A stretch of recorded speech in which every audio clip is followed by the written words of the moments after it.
Em uma época de intensa perseguição e divisões religiosas, um homem se destacava pela sua determinação, sua fé inabalável e seu ódio profundo por tudo o que desafiava as tradições que ele julgava sagradas. Seu nome era Saulo de Tarso, um fariseu, rigoroso em sua fé e inflexível em suas convicções.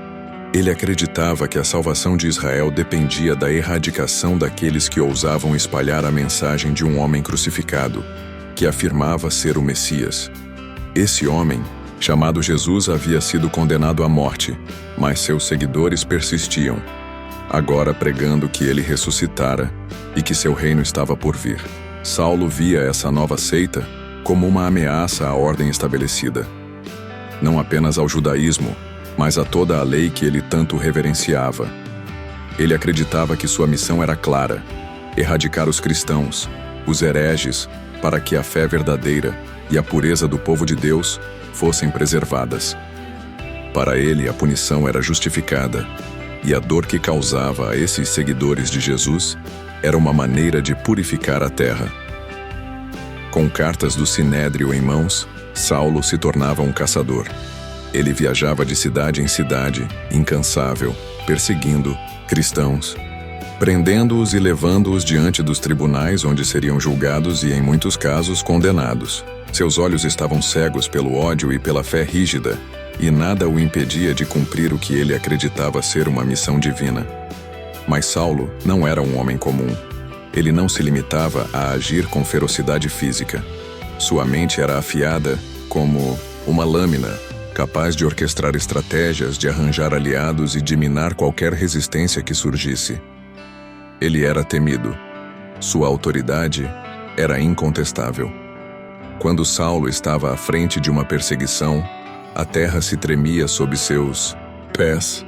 Em um dos seus caminhos, Saulo tomou o rumo de Damasco, com a missão de caçar ainda mais seguidores de Jesus. Nada poderia interromper sua determinação. Mas mal sabia ele, o céu estava prestes a se abrir de uma maneira que ele nunca imaginou. O mesmo Deus que ele acreditava servir iria confrontá-lo em um encontro direto, que abalaria as fundações de sua alma e mudaria o curso de sua vida para sempre.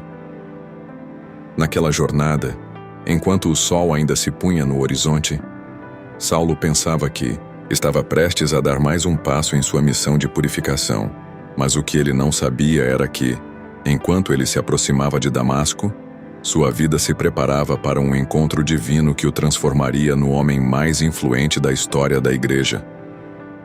A jornada de Saulo estava prestes a tomar um rumo inesperado, algo que ele jamais imaginou ser possível. Ele caminhava com passos rápidos, determinado a continuar sua missão em Damasco, onde mais cristãos aguardavam para ser capturados e levados diante da justiça. Ele sentia a excitação da vitória próxima, acreditando firmemente que estava cumprindo a vontade de Deus. Mas o que ele não sabia era que o próprio Deus havia preparado um encontro com ele, um encontro que o faria cair, não apenas fisicamente, mas espiritualmente, diante de uma verdade maior do que qualquer convicção humana. Era um dia comum, o sol brilhava intensamente sobre o deserto, e Saulo, em sua jornada solitária, se aproximava da cidade. De repente, sem qualquer aviso, uma luz cegante irrompeu no céu, mais brilhante do que o próprio sol. Uma luz tão intensa que Saulo caiu de joelhos, estonteado e ofuscado. A terra sob seus pés pareceu desaparecer, como se o próprio universo estivesse se agitando. Em meio àquela luz imensa, uma voz poderosa ecoou, ressoando em sua alma de maneira que ele nunca poderia ter preparado. Saulo, Saulo, por que me persegues? A voz era clara, penetrante, como um trovão que cortava o silêncio do deserto. Saulo, aterrorizado e sem palavras, sentiu sua garganta se apertar. Ele olhou para os lados tentando entender de onde vinha aquela voz, mas tudo que ele viu era a luz, ofuscante e incontrolável. Ele gritou, com um tom de desespero, sem saber a quem estava se dirigindo. "Quem é você, Senhor?" A voz respondeu. E agora, em vez de julgamento, havia um tom de compaixão. "Eu sou Jesus a quem você está perseguindo." Dura coisa é para você recalcitrar contra os aguilhões. Essas palavras cortaram Saulo como uma espada. Ele, que acreditava ser um soldado de Deus, agora estava face a face com o próprio Jesus, aquele que ele perseguia, aquele que ele havia condenado como falso Messias. Como poderia ser? Como ele, Saulo, que se dedicava tanto à causa de Deus, estava agora sendo chamado de perseguidor? A luz começou a se dissipar, mas Saulo continuou caído no chão, sem forças para se levantar. Seus olhos estavam cegos pela intensidade da visão, e ele se sentia como se estivesse sendo consumido por uma chama de arrependimento e confusão. Algo profundo havia se quebrado dentro dele. Algo que ele nunca imaginou que pudesse acontecer. A voz de Jesus, suave mas firme, instruiu Saulo a se levantar e entrar em Damasco, onde um homem chamado Ananias viria até ele para guiá-lo. Saulo, sem forças, foi carregado pelos seus companheiros, que estavam com ele na viagem, e ele foi conduzido à cidade onde aguardava o que parecia ser um destino ainda desconhecido. Mas algo já havia mudado. Ele não sabia, mas esse era o início de uma nova jornada, a jornada de um homem cego, não apenas fisicamente, mas espiritualmente. E o caminho que ele agora começava a trilhar seria totalmente diferente do que ele havia imaginado. Saulo estava caído, cego não apenas pelos efeitos da visão divina, mas também por uma revelação que lhe havia atingido o coração com força avassaladora. A luz que o cegara não era apenas física, mas espiritual. Ele agora se via diante de uma verdade que sua mente jamais teria sido capaz de compreender. Uma verdade que o despojava de sua autoridade, sua moralidade e sua compreensão de justiça. Por mais que tentasse, ele não conseguia encontrar respostas para o turbilhão que se passava em sua alma. Os companheiros de Saulo, que testemunharam sua queda, estavam perplexos. Eles não ouviram a voz de Jesus como Saulo ouviu. Eles viram apenas uma luz que ofuscava tudo à sua volta. Mas o silêncio que se seguiu a essa experiência parecia ainda mais estranhamente pesado. Quando tentaram falar com Saulo, ele nada podia responder. Seus olhos estavam fechados, mas o que se passava em seu espírito era algo que ia além do simples choque físico. Sem palavras, Saulo foi guiado até Damasco. Um homem agora dependente dos outros para dar os passos que antes eram dados com segurança e determinação. Ele, o feroz perseguidor, agora era um cativo da verdade que o havia sido revelada. Seus olhos estavam vazios, mas sua mente estava cheia de dúvidas e de uma angústia profunda. Em Damasco, Saulo permaneceu em sua casa, sem enxergar a luz do dia. 3 longos dias de escuridão, sem comer, sem beber. 3 dias de reflexão, de tormenta interna. Ele, que fora cego em sua alma por tanto tempo, agora estava fisicamente cego, forçado a enfrentar a sua própria indignidade, a sua própria falha.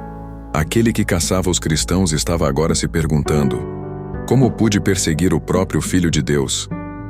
O silêncio que o cercava era penetrante.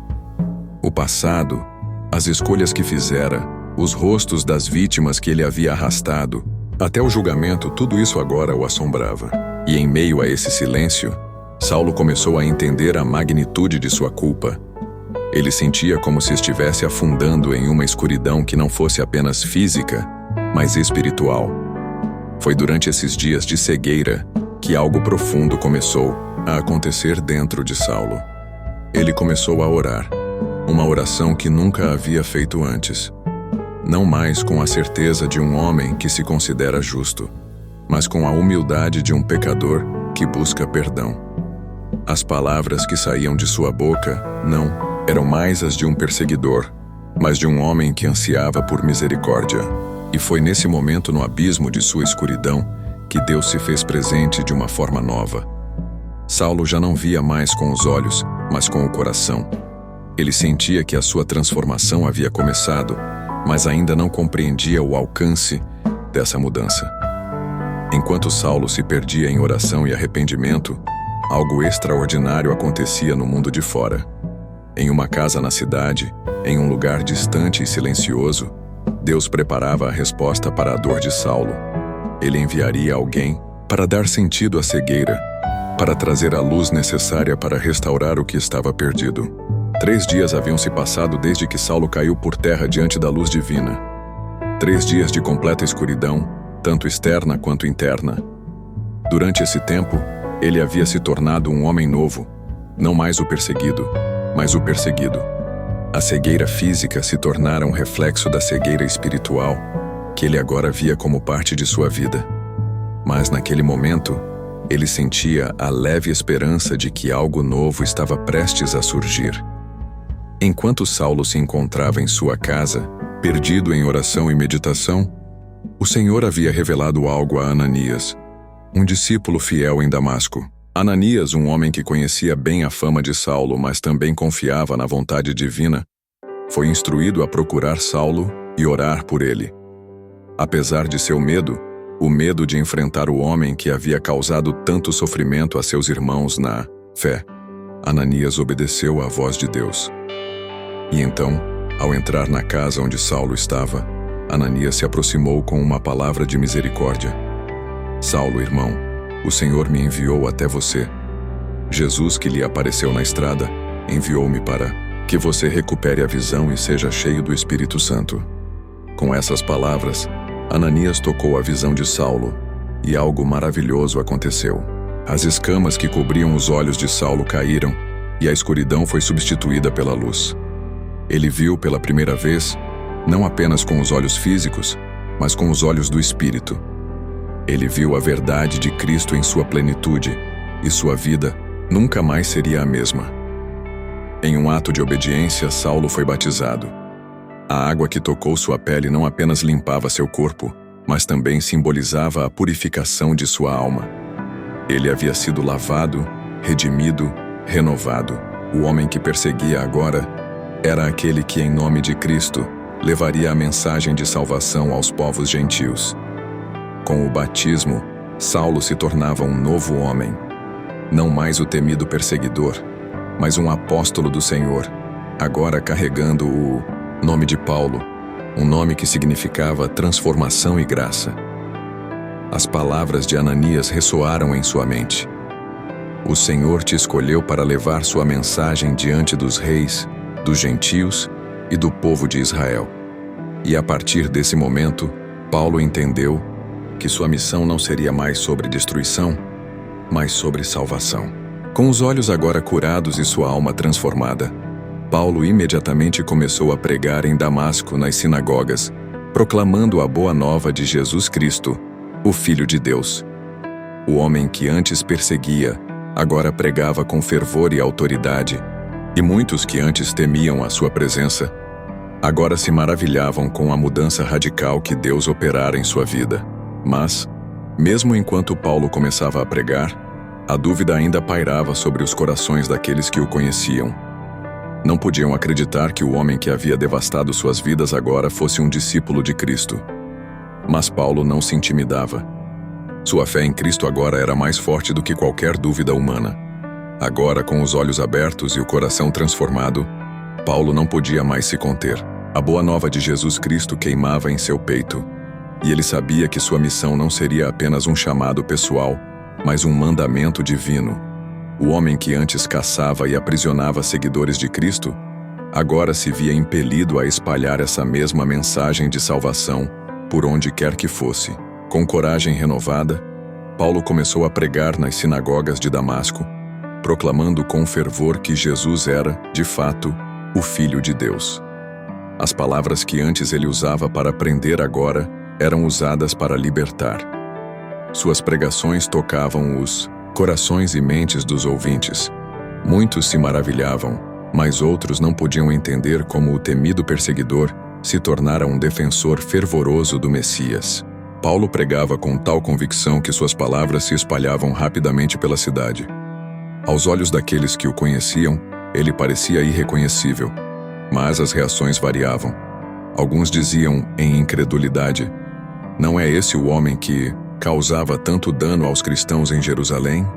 Outros, porém, começavam a perceber que algo poderoso havia acontecido com ele. Ele falava com autoridade e suas palavras tinham a força do próprio Cristo. Mas nem todos estavam dispostos a aceitar a transformação de Paulo. Para os líderes judeus, sua conversão era uma ameaça. O homem que antes eles haviam usado como instrumento de perseguição, agora estava desafiando suas crenças e autoridade. Não demorou para que começassem a planejar como poderiam silenciar esse novo pregador. Enquanto Paulo pregava com ousadia, uma nova perseguição surgia contra ele. Os judeus em Damasco começaram a conspirar para matá-lo. Eles estavam dispostos a fazer tudo o que fosse necessário para deter o homem que agora se levantava contra tudo o que haviam acreditado ser a verdade. Mas Paulo, agora cheio do Espírito Santo e com uma fé inabalável, não se intimidou.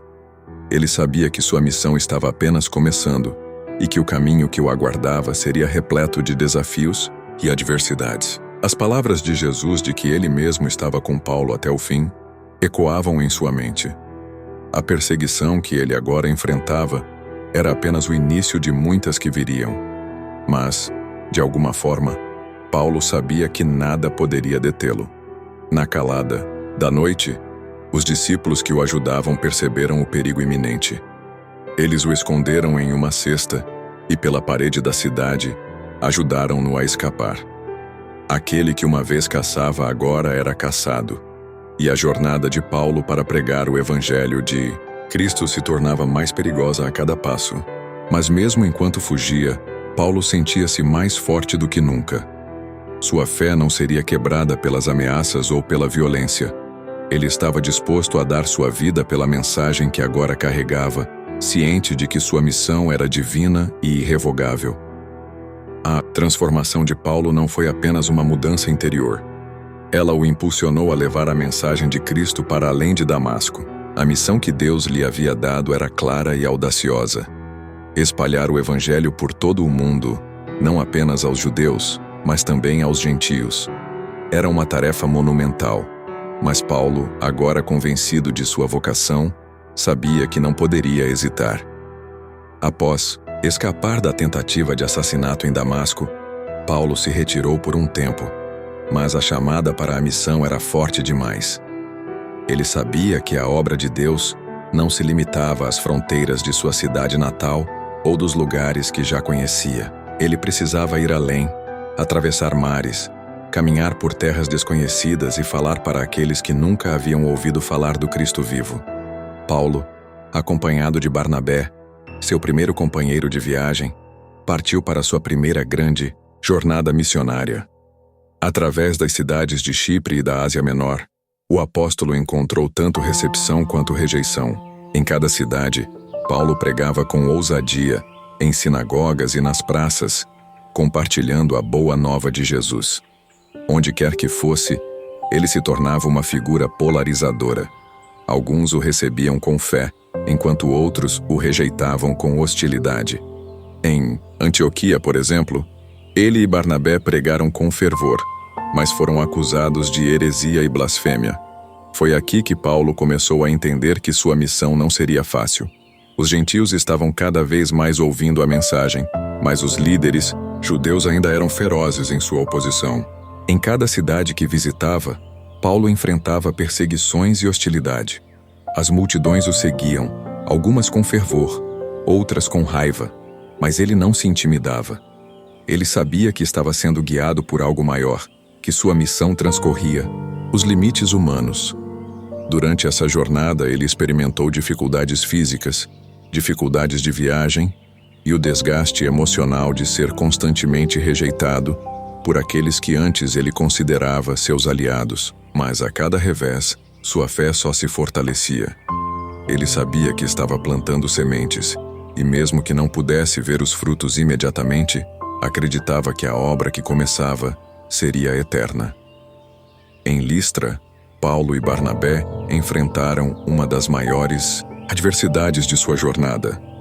Após curar um homem aleijado, a multidão o aclamou como um Deus querendo adorá-lo. Paulo, humilhado, corrigiu a multidão e os exortou a adorarem somente a Deus. Mas a alegria rapidamente se transformou em hostilidade quando os líderes judeus da cidade chegaram e, cheios de inveja e raiva, convenceram a multidão a apedrejá-lo. Paulo foi arrastado para fora da cidade, dado como morto. No entanto, milagrosamente, ele se levantou e retornou à cidade para continuar sua missão. Esses momentos de sofrimento não eram vistos por Paulo como uma derrota, mas como um reflexo do sofrimento de Cristo. Ele compreendia que o caminho de um apóstolo seria marcado pelo sacrifício, pela rejeição e pela perseguição. Mas ele não se deixava abalar, pois sabia que, em Cristo, havia sempre um propósito para cada dor, cada desafio e cada momento de adversidade. E assim, com coragem inabalável e fé inquebrantável, Paulo seguiu sua missão. Ele fundava igrejas, fortalecia os discípulos e instruía os novos convertidos. Mas sua jornada estava apenas começando. A cada passo, a cada cidade que visitava, ele sabia que a luta seria árdua, mas o prêmio era a salvação de muitas almas. E ele estava disposto a pagar o preço por isso. À medida que as viagens de Paulo se espalhavam cada vez mais para longe das fronteiras da Palestina, uma questão crescente tomava conta de sua missão: a inclusão dos gentios na fé cristã. Os primeiros seguidores de Jesus eram, em sua maioria, judeus, e muitos ainda acreditavam que para se tornar parte do movimento cristão, os gentios precisavam seguir a lei de Moisés, sendo circuncidados e observando os rituais judaicos. Paulo, entretanto, sentia que o Evangelho de Cristo não tinha barreiras, que a salvação não era limitada pela descendência judaica. Ele via a obra de Cristo como uma mensagem universal, um convite para todos, independentemente de sua origem, étnica ou cultural. Para ele, Jesus tinha morrido para todos e a graça de Deus estava disponível a todos os povos. Com essa convicção em seu coração, Paulo começou a pregar com mais ousadia aos gentios. Ele fundava igrejas entre os povos não-judeus, falava de Cristo nas praças e nas sinagogas, mas a tensão com os judeus que ainda defendiam a necessidade da circuncisão e da observância da lei crescia a cada passo. Os confrontos não demoraram a chegar. Em muitas cidades, Paulo enfrentava a oposição feroz de grupos judaizantes que insistiam que a fé cristã deveria ser vivida de acordo com a lei de Moisés. Esses grupos estavam determinados a manter a separação entre judeus e gentios, e a mensagem de Paulo parecia ameaçar essa estrutura. Foi então que uma crise se desenvolveu. Alguns cristãos, que eram judeus e haviam sido convertidos, começaram a exigir que os gentios se submetessem à circuncisão antes de serem batizados. Para Paulo, isso representava um obstáculo ao evangelho que ele pregava, uma barreira desnecessária que contradizia a liberdade que Cristo havia trazido. Ele sabia que a graça de Deus não precisava ser conquistada por obras humanas, mas recebida pela fé. A questão chegou ao ponto de gerar uma reunião crucial. Em Jerusalém, os apóstolos e líderes da igreja primitiva convocaram o Concílio de Jerusalém, um evento histórico onde os principais apóstolos se reuniram para resolver a questão da salvação dos gentios. Paulo estava determinado a defender sua posição. Não era necessário que os gentios seguissem a lei judaica para serem salvos. A salvação vinha pela graça, pela fé em Cristo, e não por obras da lei. Naquela reunião, Pedro, o líder da igreja em Jerusalém, levantou-se para declarar que, após refletir sobre a revelação que ele mesmo tivera com Cornélio, o centurião romano, ele entendia que Deus não fazia acepção de pessoas e que os gentios poderiam ser salvos sem a necessidade da circuncisão. Isso fortaleceu a posição de Paulo. Depois de intensos debates, a decisão foi tomada. Os gentios seriam bem-vindos à fé cristã sem a obrigação de seguir a lei de Moisés.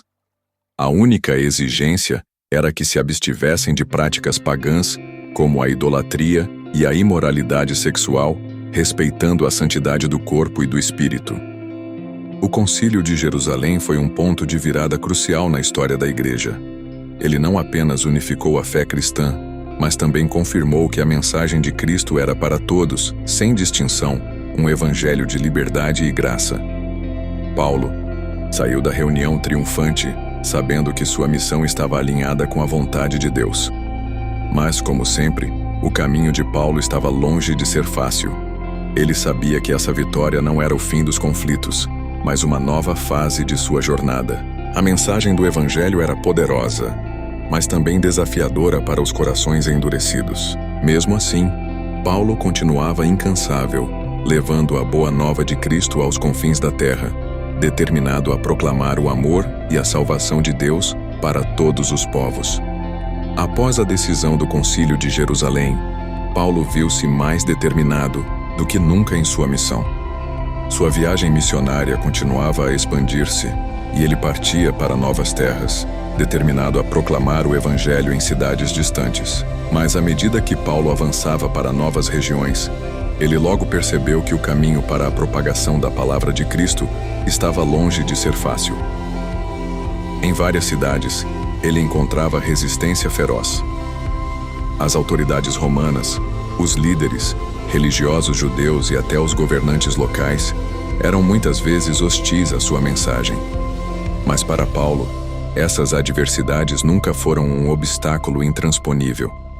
Pelo contrário, ele via cada desafio como uma oportunidade de proclamar ainda mais claramente o nome de Cristo.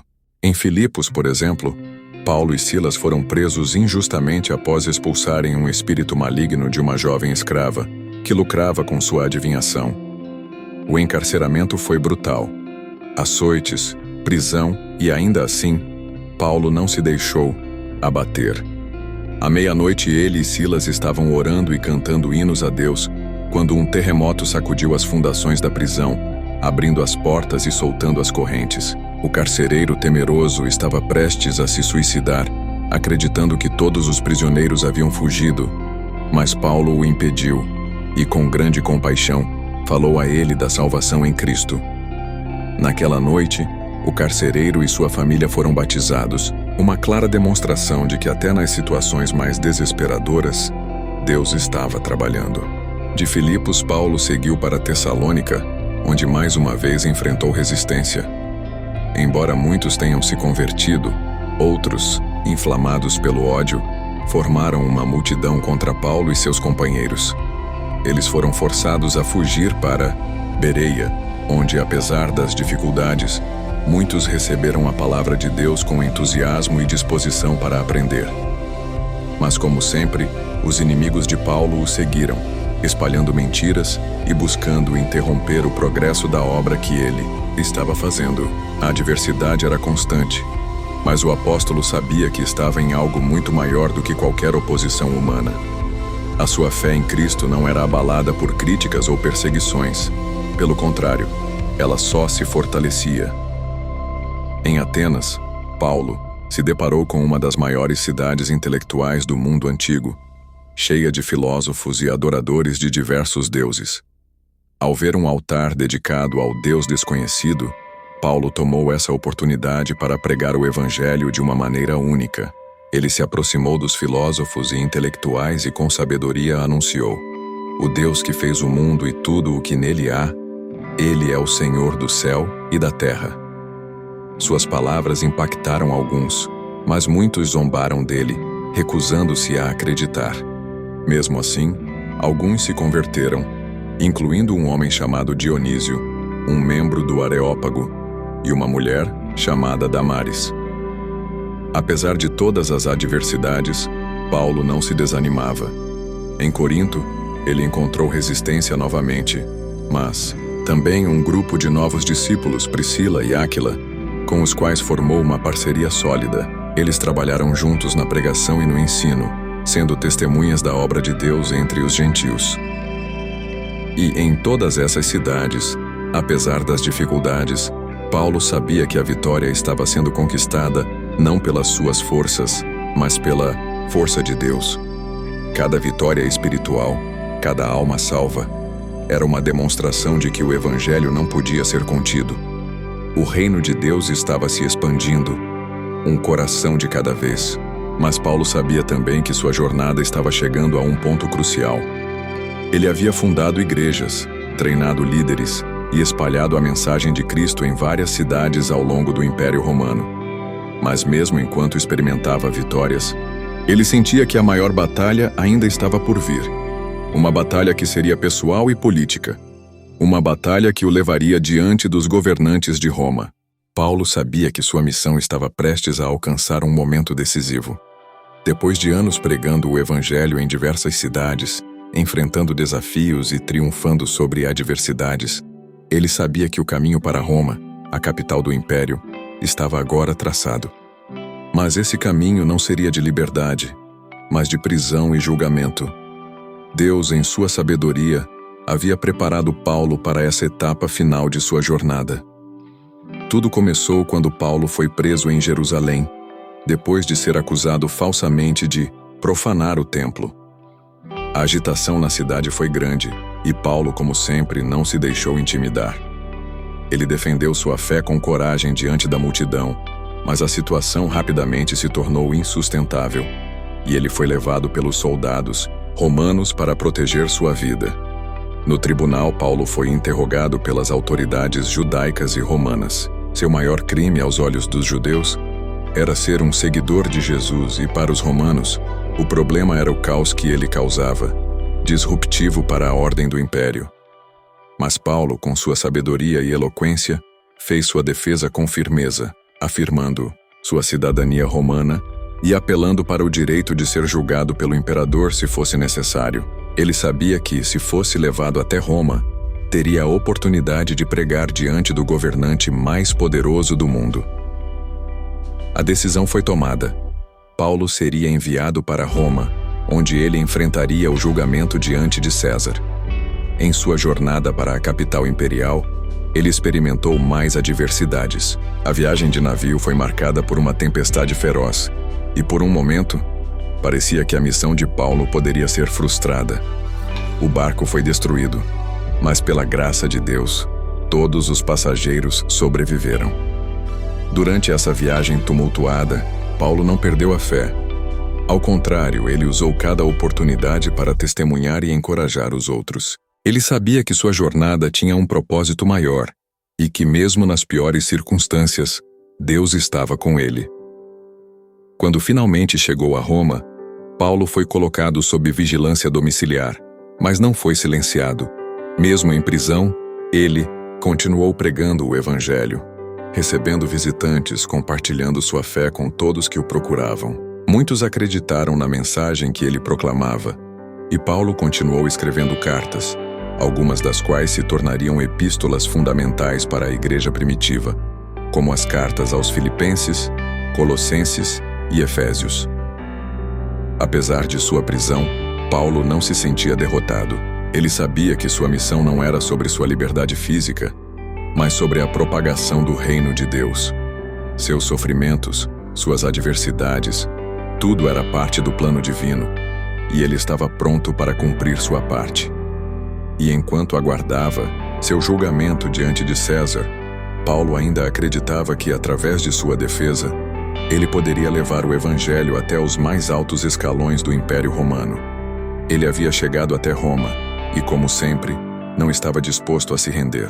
O homem que havia sido um perseguidor agora estava pronto para enfrentar os próprios governantes do império e continuar sua missão de espalhar o evangelho de Cristo, sem medo, sem hesitação. O fim de Paulo estava próximo, mas ele nunca se deixou abalar. Mesmo com o peso das prisões e dos sofrimentos que enfrentara ao longo de sua vida, ele sabia que sua missão estava prestes a ser cumprida. Em Roma, Paulo aguardava o julgamento final, ciente de que o Império Romano, com toda a sua força e autoridade, poderia ser o último obstáculo a ser vencido em sua jornada. Enquanto estava sob custódia, Paulo continuava sua obra. Ele escrevia cartas, fortalecia os crentes e ensinava a verdade do Evangelho a todos que o procuravam.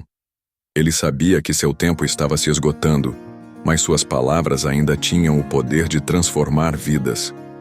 Ele vivia não apenas como um homem de Deus, mas como um testemunho vivo do poder da graça de Cristo. Mas o julgamento que Paulo temia chegou. Ele foi levado diante do imperador Nero, e o grande apóstolo sabia que sua defesa era mais do que uma luta legal. Era uma batalha espiritual, uma oportunidade de proclamar sua fé diante do mais alto poder da terra. No tribunal, Paulo se manteve firme, Não se envergonhou de seu Salvador e proclamou mais uma vez a mensagem que o transformara. Contudo, o destino de Paulo estava selado.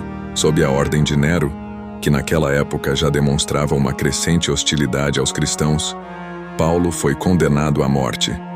A sua sentença foi a decapitação, uma morte reservada a cidadãos romanos como ele, que, apesar de tudo, continuava a ser reconhecido como um homem de fé e de coragem. Naquele último momento, Paulo não temia. Ele sabia que sua luta estava prestes a ser finalizada, mas que sua vitória eterna estava garantida. Ele, que tinha pregado sobre a morte e ressurreição de Cristo, agora estava prestes a experimentar o que ele mesmo ensinava: a vida eterna, a comunhão perfeita com o Senhor. Com serenidade, Paulo se entregou ao seu destino.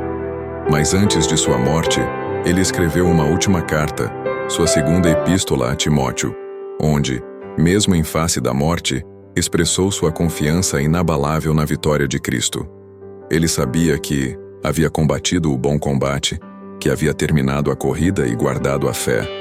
O legado de Paulo, sua incansável missão e sua inquebrantável fé ecoaria por gerações. A morte de Paulo não foi o fim de sua obra, mas o início de um novo capítulo na história da Igreja.